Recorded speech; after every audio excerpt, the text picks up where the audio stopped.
Graça e paz da parte do nosso Senhor Jesus Cristo a toda a igreja, amém? Gostaria de convidá-los a abrirem suas Bíblias no primeiro livro do profeta Samuel, no capítulo de número 27, onde estaremos nesta noite ouvindo a palavra do nosso Deus. A Bíblia não contém a palavra de Deus, a Bíblia é a palavra de Deus, toda ela, cada livro, cada capítulo, cada versículo, a Bíblia é a palavra de Deus. Então, quando nós estivermos lendo a Bíblia, nós vamos estar ouvindo e falando a palavra de Deus. Eu vou estar falando a palavra de Deus, você vai estar ouvindo e lendo a palavra de Deus. Toda reverência, todo respeito, é mais do que necessário estar diante das Escrituras.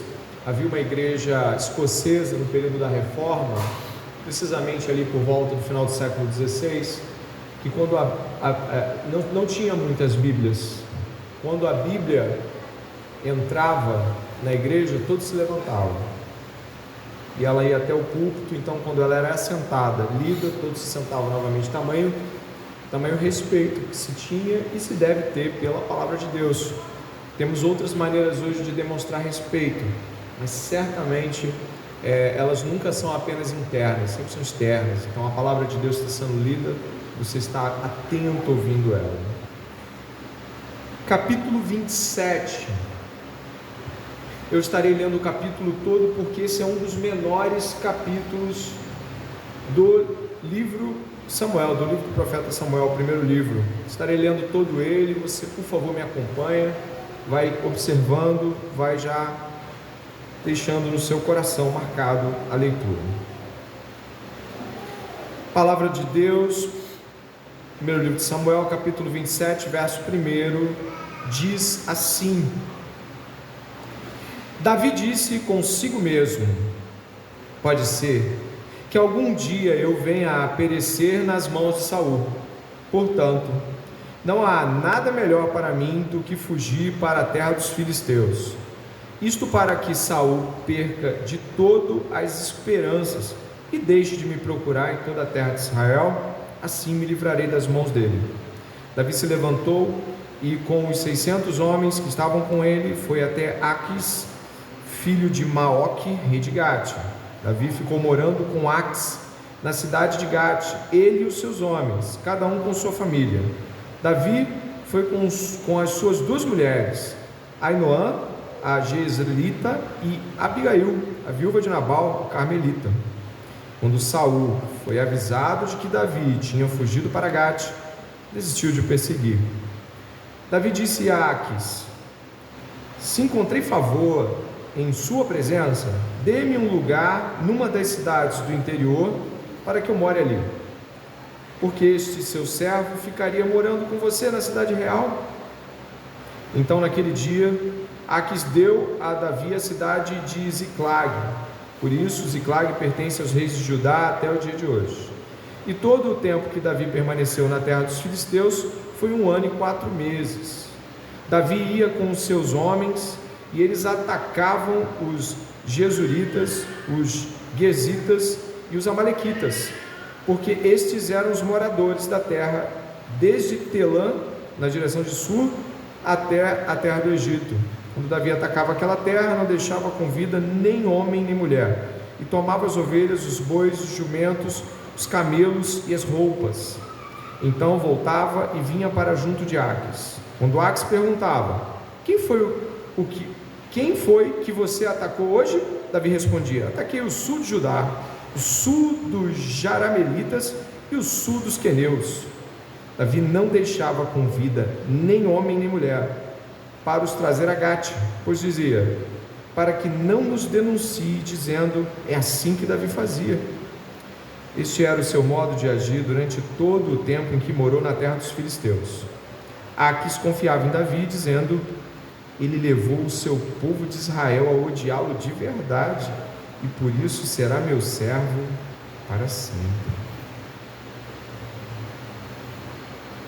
Peça a Deus nesta oração de que a palavra dele traga respostas para as suas orações, reflexões para a sua vida e principalmente glória a Deus ao obedecermos essa palavra. Ore comigo, por favor. Pai amado, Pai bendito, louvado seja o teu nome. Estamos aqui pedindo ao Senhor que esta palavra penetre em nossos corações, de tal forma que venhamos a compreender profundamente a vontade de Deus para as nossas vidas. Já sabemos da vontade geral de Deus, mas algumas coisas podem estar turvas. Ajuda-nos a ver claramente, que esta palavra chegue aos recônditos do nosso coração, Pai. Aqui e também aqueles que estão em casa, ouvindo pela internet, Senhor, que também sejam alcançados. Em nome de Jesus, amém.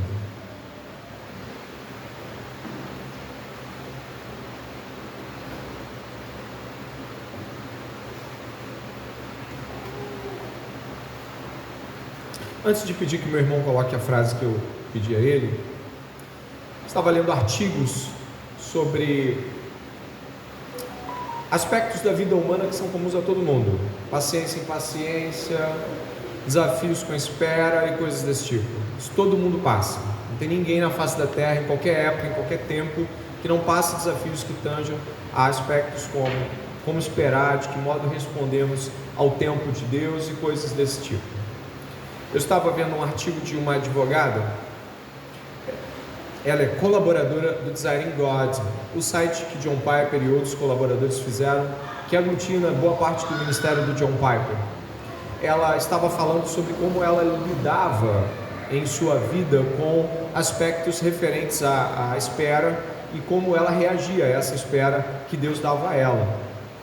E já eu vou pedir que ele coloque aqui uma frase dessa mulher, né, a Kim Cash Tate. Ela é uma colunista do Desiring God e uma advogada. E ela falou que em determinado momento ela estava ali por volta dos seus 20, quase 30 anos, 20 e pouco, quase 30 anos, e aí aconteceu algo muito especial. Ela estava num culto e ela claramente sentiu um impacto do Espírito Santo dizendo para ela escrever um livro sobre um assunto específico. E só para você entender, ela lançou esse livro há pouco tempo atrás e deu entrevistas em rádios, televisões e tudo mais. Mas ela falou que quando ela ouviu a voz de Deus dizendo para ela fazer determinada coisa, ela foi para casa, e aí quando ela abriu o computador dela, ela não conseguia.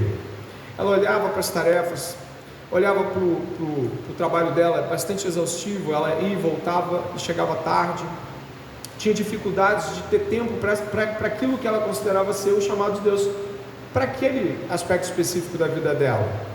Então, depois que ela começou a ver as dificuldades da vida, ela começou a tangenciar esta vocação, ou esse chamado, enfim, eu vou usar esse termo para que você entenda que Deus falou com ela sobre algo que ela deveria fazer.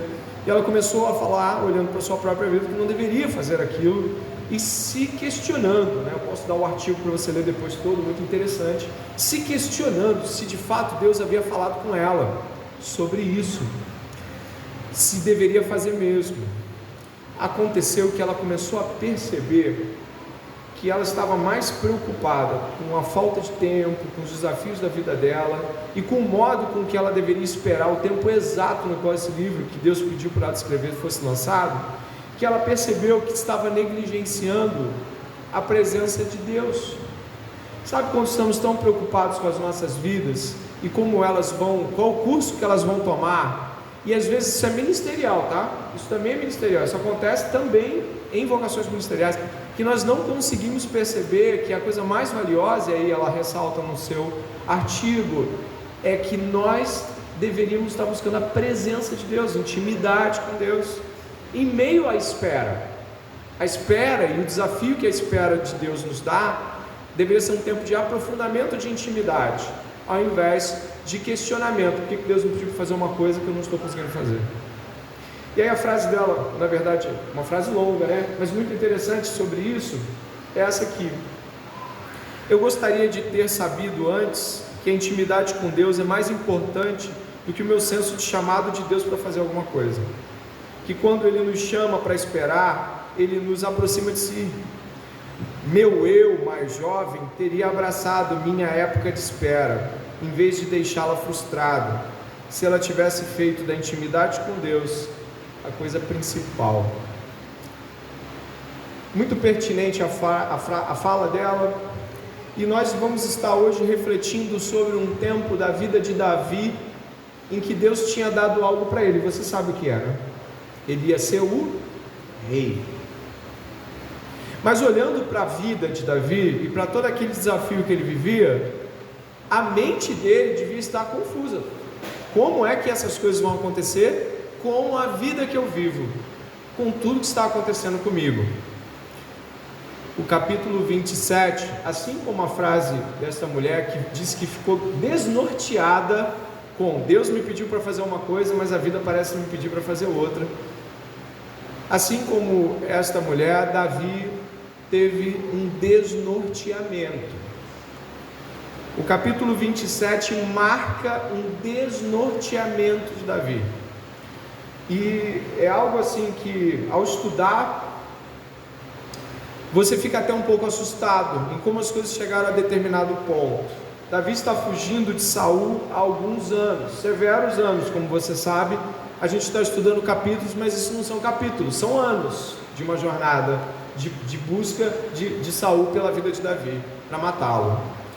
E ele está vivendo no deserto, ele está vivendo, passando privações, certamente, passando desaforos, como foi com Nabal, seguidas perseguições, e corre para cá e corre para lá, e como é que ele vai esconder mulher? Talvez já tivesse filhos, não há relatos, mas é possível que ele já tivesse algum filho. Enfim, você imagina que situação é você viver fugindo com a mulher do seu lado, com crianças, porque você leu o texto, né? Você deve ter visto que os 600 tinham famílias. Você viu isso aqui no texto?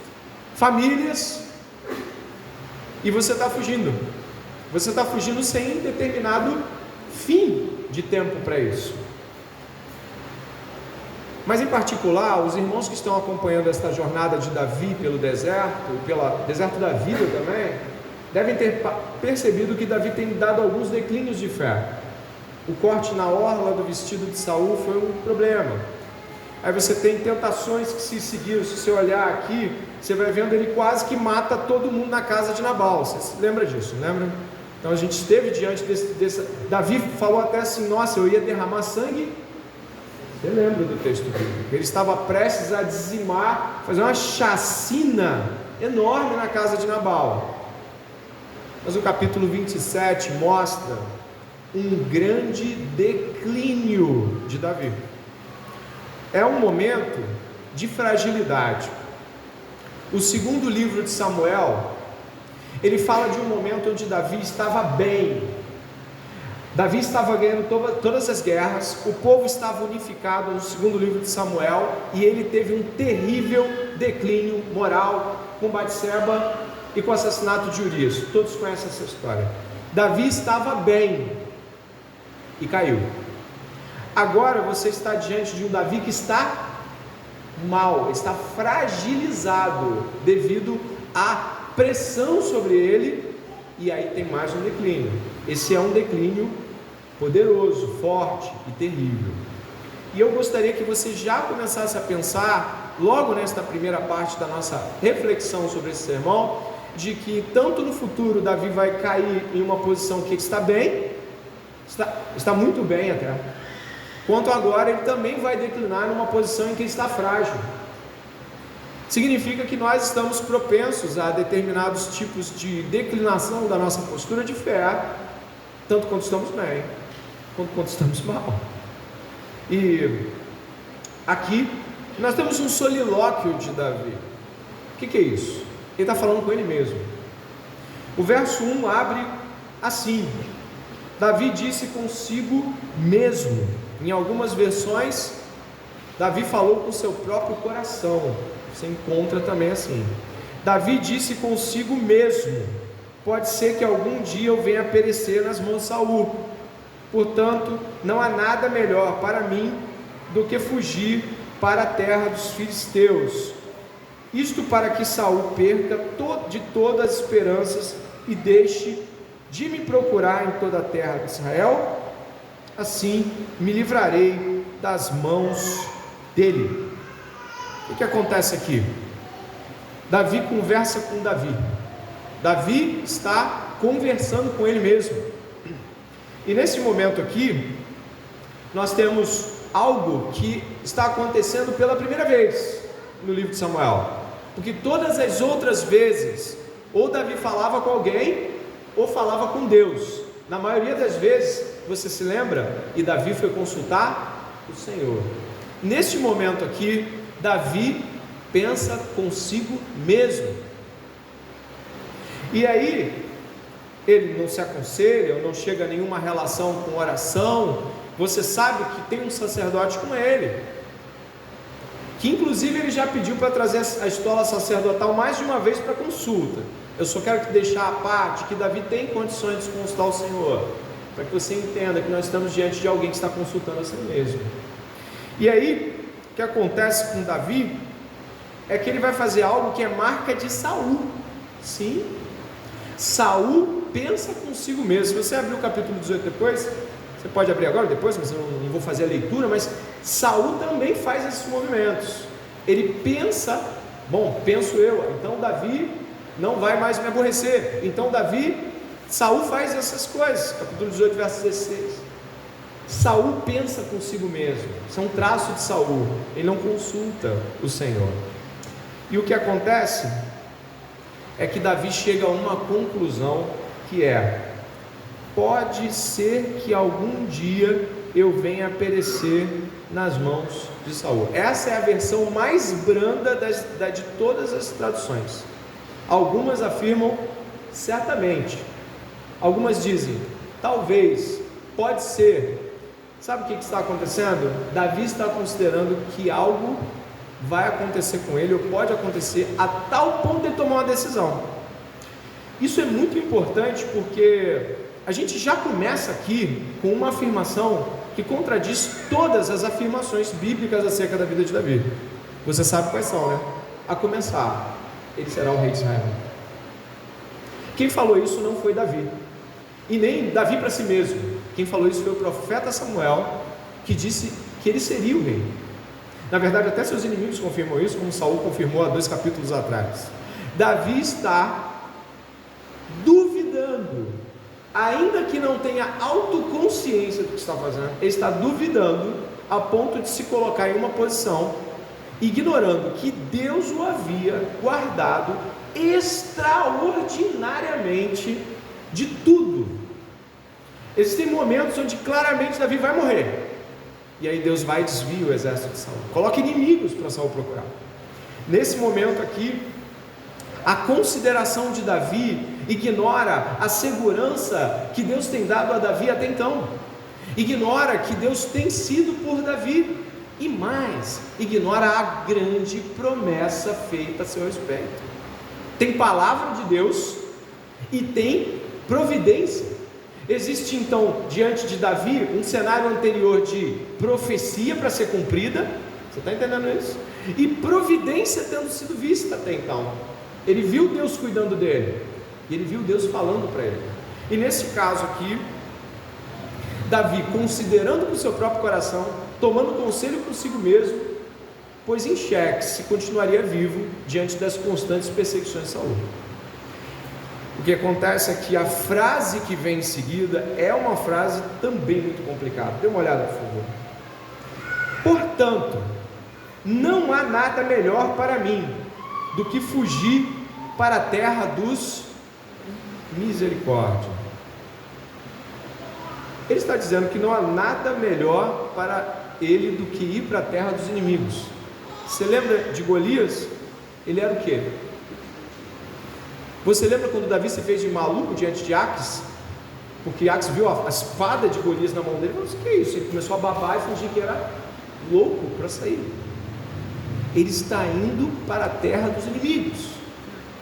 E aí você vai falar assim: poxa vida, mas qual o problema? O problema é que a ordem era para ficar em Judá, a ordem não era para ir para nenhum lugar. Eu te garanto isso, pedindo que você, se quiser marcar, mas você pode voltar alguns capítulos.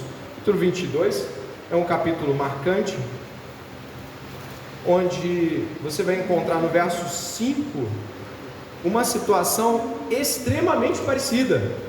Davi está querendo levar sua família para a terra dos inimigos, achando que vai ter algum tipo de guarda. Dê uma olhada no verso 3, olha o capítulo 22, verso 3, por favor. Daquele lugar, Davi foi a Mispa, em Moabe, e disse ao rei de Moabe: deixe que o meu pai e a minha mãe fiquem com vocês, até que eu saiba o que Deus vai fazer de mim. Davi levou-os ao rei de Moabe, e eles moraram com ele durante todo o tempo em que Davi esteve naquele lugar seguro. Porém, o profeta Gade disse a Davi: não fique nesse lugar seguro, vá e entre na terra de Judá. Então Davi saiu e foi para o bosque de Herete. Esta é uma direção profética de que Davi estivesse no território de Judá. Mas nós sabemos que Saul estava perseguindo ele. Isso parece um pouco ilógico. Você sai de um lugar que você considera seguro para estar num lugar que você considera inseguro? Não, você não faz um negócio desse. Mas é isso que a palavra de Deus está ordenando para Davi, que ele saia de uma condição de segurança na visão dele e vá para uma condição onde Saul está perseguindo. E aqui ainda está diante de Davi a palavra do profeta Gade. Tá, qual é o cenário, pastor? O que está acontecendo? Mais uma vez, Davi vai voltar ao pensamento anterior. Repare que o próprio autor desse livro, que escreve maravilhosamente bem, repete os fatos. Lembra da questão da orla de Davi? Da orla de Saul? Ele cortou um pedaço e se arrependeu. Aí depois ele esteve diante de novo da situação e pegou um jarro. Já mudou. Aqui é uma situação parecida, onde ele está considerando onde é o lugar mais seguro. E aí lá foi dito: saia do lugar seguro e vá para Judá. E aqui ele considera que o lugar mais seguro para ele é estar na terra dos inimigos, na terra onde ele matou o maior dos seus guerreiros, na terra onde ele já se fingiu de louco e teve que fugir para não morrer, e isso partindo de uma consideração pessoal do seu coração. Volte para o capítulo 27, por favor.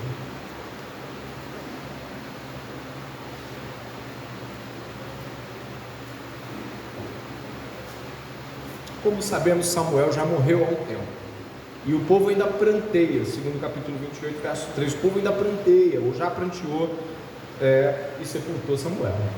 E o que nós temos é um Davi que, apesar de ser um homem de Deus, está consultando a sua própria consciência. E o que nós vamos encontrar em seguida é, primeiro, voltando ao ponto 1, Davi considera a partir de si mesmo. Ponto 2, acredita que o lugar de maior segurança não é onde foi ordenado a ficar, mas é na presença dos inimigos, dos filisteus. E aí você segue o texto, por favor. Olha agora: isso para que Saul perca de todo as esperanças e deixe de me procurar em toda a terra de Israel. Assim, preste atenção nesta frase: assim me livrarei das mãos dele. Você vai se assustar muito com o fato de que este é um dos únicos capítulos deste livro que não menciona Deus. Deus não é citado em nenhum momento. Ele está dizendo que o modo com o qual ele vai se livrar das mãos de Saul é justamente ir para a terra dos inimigos. Uma consideração que absolutamente discorda do profeta anterior e que também faz uma consideração absurda aos nossos termos. E o que ele faz é isso mesmo. Mas a coisa vai aumentando. Se você seguir o texto até o verso 6, você vai ver que Davi levou suas esposas, ele levou os seus homens, as famílias dos seus homens, e aí o verso 4 faz parecer que deu tudo certo. Afinal, dá uma olhada: Saul desistiu de procurar Davi na terra dos filisteus. Ele desistiu. Verso 5 diz: Davi diz a Aques: se me encontrei favor em sua presença, dê-me um lugar numa das cidades do interior, para que eu more ali. Ou seja, Davi pede um lugar de moradia fixa, para permanecer em segurança. Continua: porque este seu servo ficaria morando com você na cidade real. Então naquele dia, verso 6, Aques deu a Davi a cidade de Ziclag. Por isso Ziclag pertence aos reis de Judá até o dia de hoje. Davi recebe uma cidade, ele sai de uma condição de medo, de perseguição de Saul, ele faz uma aliança, porque ele vai trabalhar para Aques, tá? Ele vai trabalhar realmente como homem de guerra de Aques, você vai ver. Ele vai trabalhar com os inimigos do Senhor. Ele vai morar em uma cidade que está sob o domínio, apesar de depois passar a ser de Judá novamente, fazer parte do contexto onde Josué ordenou que fosse tomada essa cidade. Então, de fato, essa cidade era para estar nas mãos do povo de Deus, mas não estava. Ele vai morar. E sabe uma palavra que some no capítulo 27? Perseguição, fuga. E Davi levantou-se e saiu correndo. Isso acabou, está tudo bem. E segue. Isso me chama muito a atenção quando a gente lembra de personagens, por exemplo, como o começo do livro de Ruth. Eu acho que você já deve ter lido o começo do livro de Ruth. Elimeleque sai com a sua família e vai morar em Moabe, porque está passando fome nas terras de Belém. Então ele sai e vai morrendo todo mundo. Morre ele, morre os filhos. No final das contas só fica a Noemi e as duas. É um momento estranho aqui, porque o texto começa a ser descritivo de uma maneira diferente. Repare uma coisa: o texto não faz contrastes. Uma das coisas mais marcantes no livro de Samuel é que ele pega o certo e o errado e esfrega na sua cara. Ó, isso é o certo e isso é o errado. Existe agora no texto do capítulo 27 uma interpolação. Você já não consegue perceber se as atitudes estão certas ou erradas, e elas começam a ficar turvas. Davi está morando com os inimigos. Davi está dizendo que esse é o modo certo de fugir das mãos de Saul. Davi está com medo de que Saul pegue. Davi está buscando segurança. Exatamente, Davi está buscando um lugar seguro para morar, porque ele teme pela própria vida. Quando nós estamos diante de cenários assim, nós podemos perceber que este sempre vai ser o núcleo da queda humana em relação a uma série de coisas. Você se lembra quando o povo de Israel pediu um rei? Você lembra o motivo? Eles pediram um rei que fosse diante deles nas guerras e vencesse a guerra por eles. Eles tinham uma preocupação ligada a viver, a estar seguro. E aí aconteceu de que Deus deu o Saul deles, mas levantou o Davi, que era pequeno, esmirrado, que nem parecia poder fazer algo por eles. Agora, Davi teme Saul, de tal forma que vai para o território dos inimigos. Eu pergunto a você: será que esse cenário nos remete a situações pessoais? Será que quando nós estamos pensando numa realidade onde não conseguimos nos sentir seguros com Deus falando, fique aqui, permaneça esperando, mantenha-se nessa posição, eu sou contigo. Aí a gente olha para os lados e não parece que Ele é tão com a gente assim, porque afinal de contas as coisas nos amedrontam, nos cercam, nos dão medo. Nós estamos sempre olhando para o cenário e duvidando de que Deus realmente vai dar conta. E aí eu pergunto, e vou mais além: será que quando nós estamos diante de cenários de insegurança, nós também não nos comportamos como Davi? Ou seja, nós avaliamos os custos, medimos a possibilidade de continuarmos mantendo os nossos princípios, mesmo em terra inimiga, mesmo fora de uma vontade diretiva de Deus, como a do profeta e a da própria condição de Davi. E uma das coisas que a gente mais vê quando alguém está buscando segurança, certamente é aquela condição de acreditar que está sob o controle de até onde flexibiliza as suas ações. A pessoa que está buscando por segurança fora de Deus, fora das ordenações de Deus, ela tem um senso de que ela mais ou menos está medindo até onde ela vai.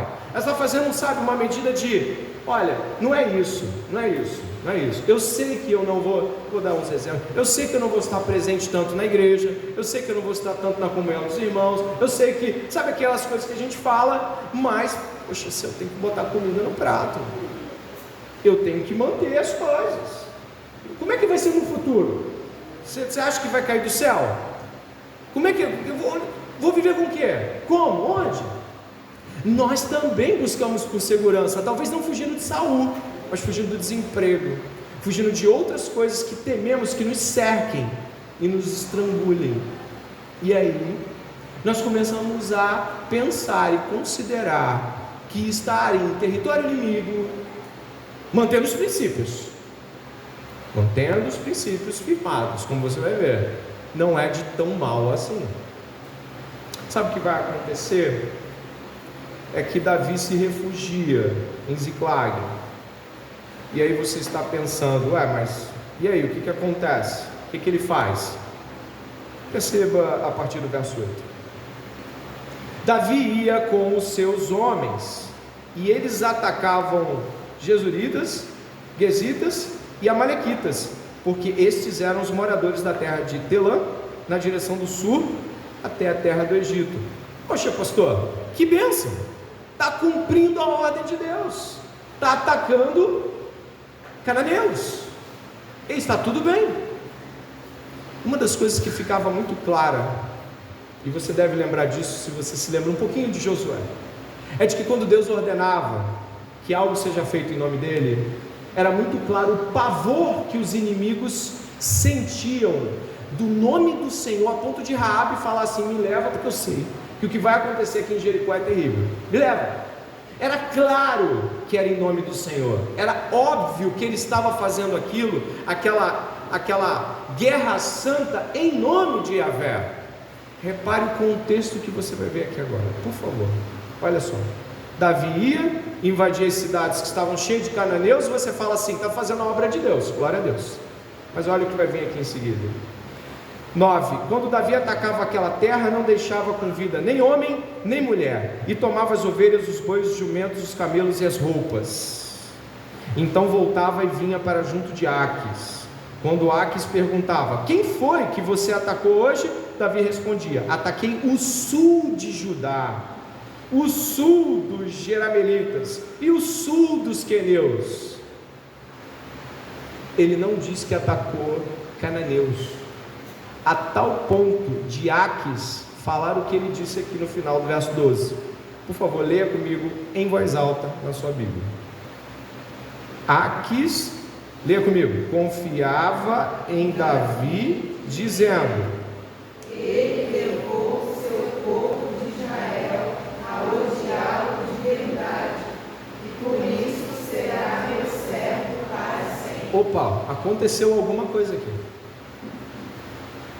Davi chega para Aques banhado de sangue e diz: matei muito israelita hoje. Ele está pensando que Davi está dando cabo de israelitas e que o povo agora odeia. Este agora está comigo. Repare o que está acontecendo aqui: uma confusão. O personagem Davi começa a ser mais parecido com seus inimigos. Deixa eu deixar a coisa um pouco pior do que você vai ver algo agora terrível. Repare por que Davi não deixava ninguém vivo nas cidades. Verso 11. Davi não deixava com vida nem homem nem mulher para os trazer a Gate, pois dizia, olha o que Davi dizia: para que não nos denunciem dizendo, é assim que Davi fazia. Ele deixava ninguém vivo para que não fosse denunciado que ele não estava matando israelitas. Isso nunca foi admissível nas ordens que Deus deu a Israel. Presta atenção, isso nunca foi. Isso nunca foi. O texto começa a mostrar que a atitude de Davi é uma atitude que não é motivada pelos princípios, que são os princípios dos reis de Israel quando iam à guerra, que não tinha dúvida nenhuma de quem era inimigo, quem não era, e os próprios inimigos sabiam muito bem que o Deus de Israel não era de brincadeira. Depois que você busca a segurança que os outros buscam, o seu coração e mente, o seu comportamento passa a ser influenciada por aquilo que você está buscando também. A busca por segurança fora de Deus faz com que eu tenha que manter a segurança que eu ganhei. Afinal, era um hebreu nas terras de um filisteu, mostrando as mãos e dizendo, matei israelitas. E aí ele saía dali, e Aques falava, né? É melhor do que eu pensava. Ele é bom. Ele vai ser o meu servo. Onde nós chegamos aqui, e o que está acontecendo?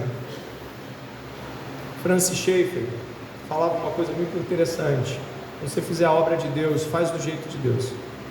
Faça a obra de Deus do modo de Deus, como Deus pediu para fazer. Não faz a obra de Deus de um modo que Deus não pediu para fazer. Talvez você esteja falando assim, mas por que o narrador não condena o ato de Davi? A narrativa de Samuel trabalha com contrastes, e o contraste não existe aqui. Ele está seguindo linearmente a trajetória dos filisteus, mas as coisas vão ficar pior.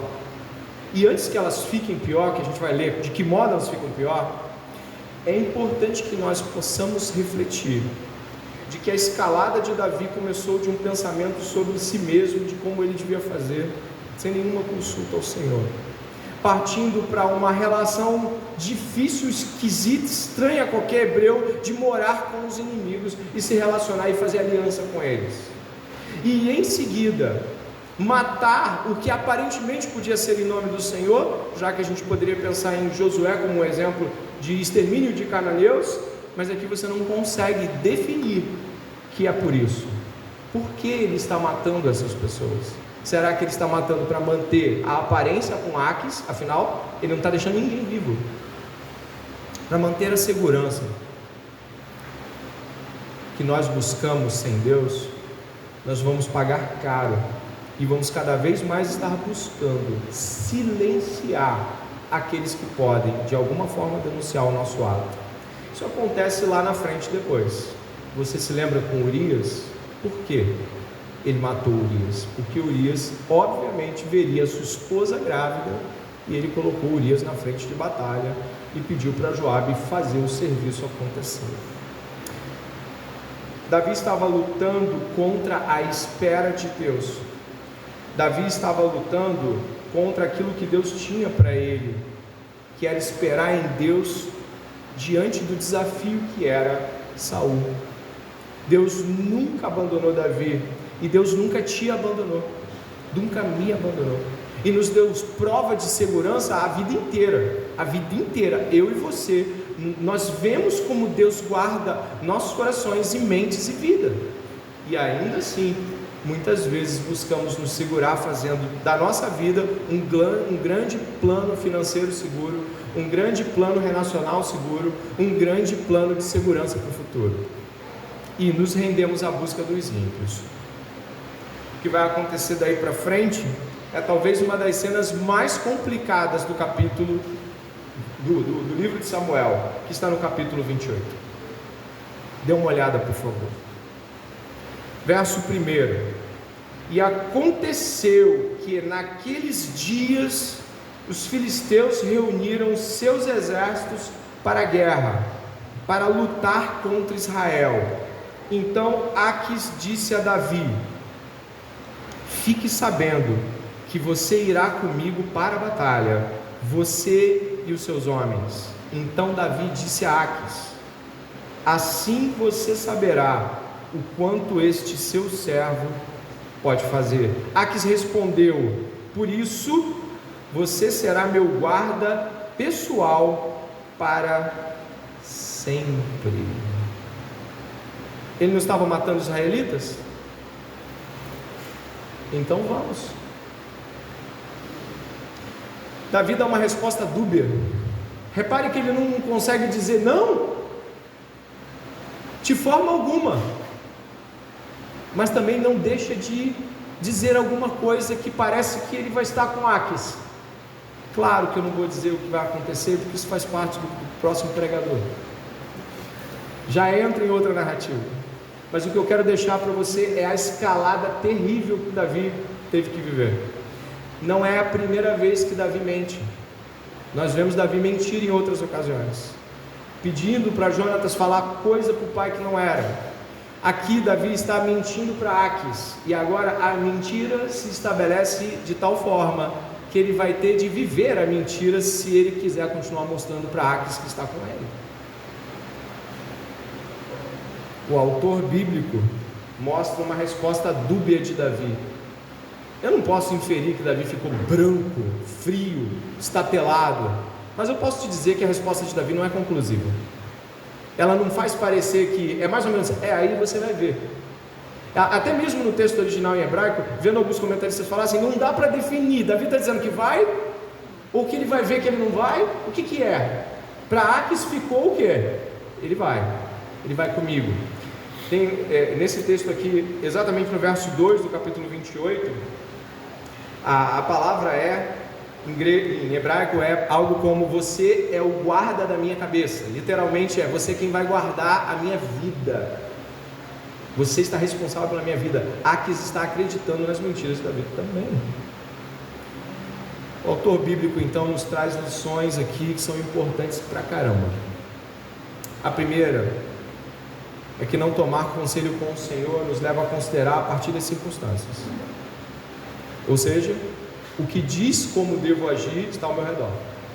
Meu coração, meu medo, minha preocupação se vai dar ou não.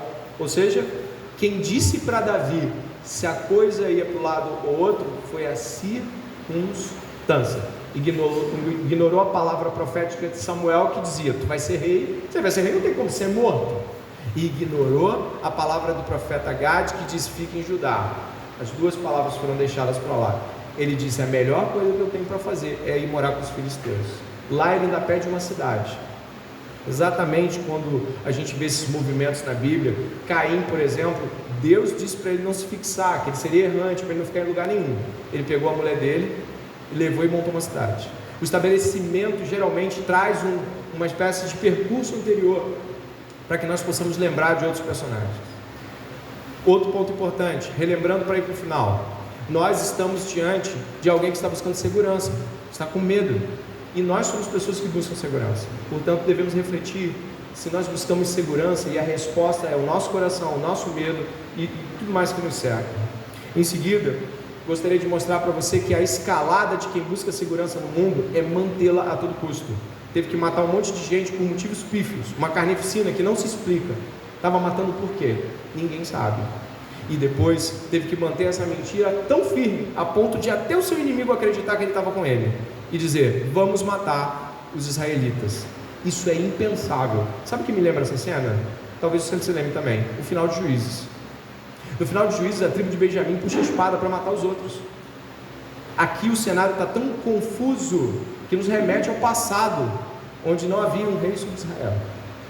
E aqui o herdeiro do trono, o ungido do trono, se estabelece em uma sessão confusa, cheia de mentiras, dubiedades, seguranças mundanas. Eu preciso lembrar de Jesus.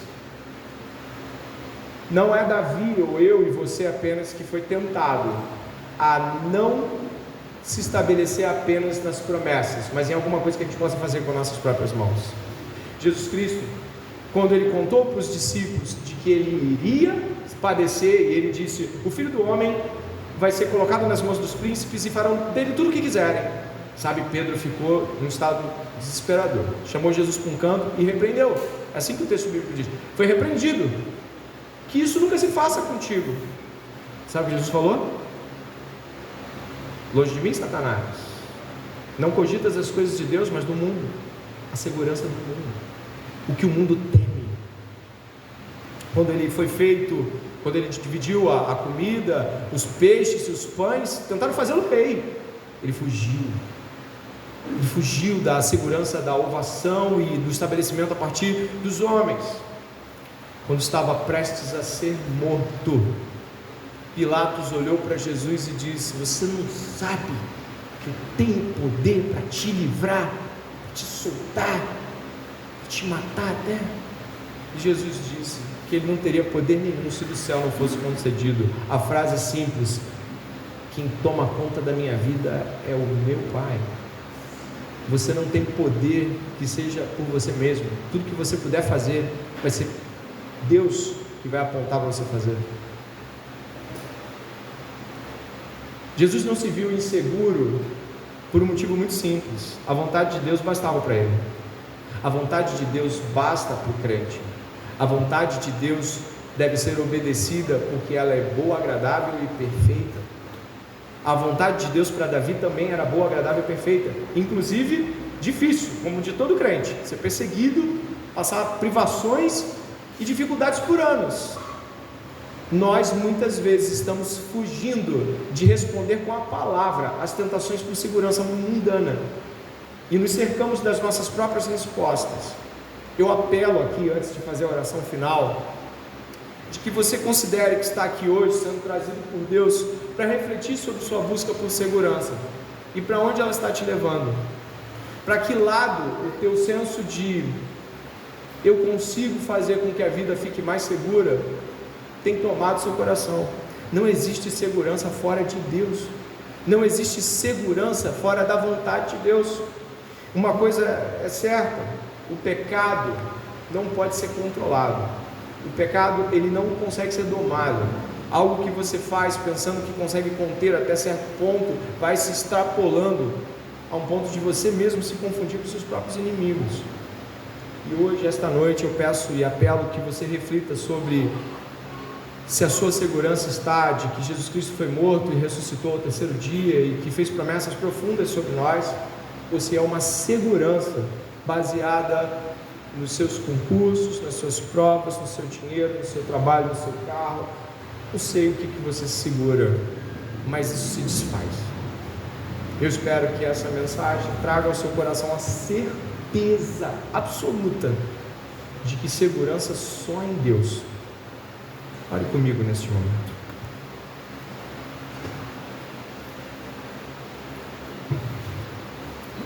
Pai amado e bendito, louvado seja o teu nome. Nós estamos nesta noite aqui considerando, Pai, de que forma nós estabelecemos o nosso coração e onde, em que tipo de segurança nós estabelecemos o nosso coração. Eu peço ao Senhor, Pai, que cada homem e mulher aqui esteja examinando se faz a obra de Deus para que as coisas sejam escondidas, mas elas estão com motivos errados. Corações que podem estar, Senhor, aparentemente buscando a Tua obra, mas talvez estejam buscando a segurança no reconhecimento de que podem fazer outras coisas que não são vontade de Deus, se permanecerem fazendo algo que se parece com a vontade de Deus. Tira de nós esse senso por buscar a segurança, Senhor, em resoluções do nosso próprio coração. Pai, por favor, que a nossa marca seja buscar o Senhor, reconhecê-lo em todo o caminho. Pai, em nome de Jesus, não é possível que ao ouvir uma mensagem falando de se ter segurança em Deus, continuamos, Senhor, nos negando a obedecê-lo. Te peço que nesta noite, nosso coração, seguro em Ti, vá na direção daquilo que não parece ser seguro aos olhos de outros. Diga sim para Deus de um modo que a missão se amplie diante dos nossos olhos. Senhor, que não venhamos a confiar em nossos empregos, força ou capacidade, mas nas Tuas mãos. Sim, Deus, nas Tuas mãos. Assim oramos, confiantes em nome de Jesus. Amém. Deus abençoe a todos.